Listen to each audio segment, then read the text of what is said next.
Good morning mga ka-idol. Tanaw na to atong lakat sa panahon karon mga ka-idol. Medyo mainit na. Galing lang mga idol.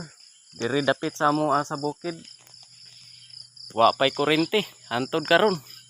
Nagtulo na ni kaadlaw ni sa gikan sa bagyo nga uwan. Hantod karon wa pay kuryente. Atong bagyo sa Tinong hinsiga lang kadiyot. Pagkagabi mga alas 10, wala na, napaong na. Ipaong sa taga Liyiko. Hantod karon. Wa nay kuryente gahapon wa ko ka-upload og video kay lobat ako cellphone. Lison ning maglobat atong cellphone nya brand out diri at dapit sa bukid.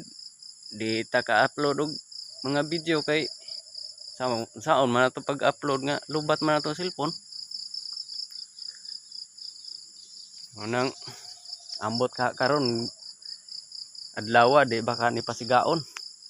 Mayon tag pasigaon ani karong adlaw mga idol kay among sudan ri mga idol imbes isod namo sa rep nangabaho. Tungod kay wa may siga. Amo na lang gihamo og asin.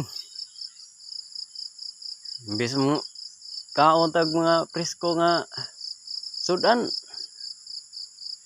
Nahimo na lang noong tinabal. Ita ni mga idol. Ayon tag pasigaon ta ni karong adlaw mga idol. Thank you for watching. May buntag diha mga idol.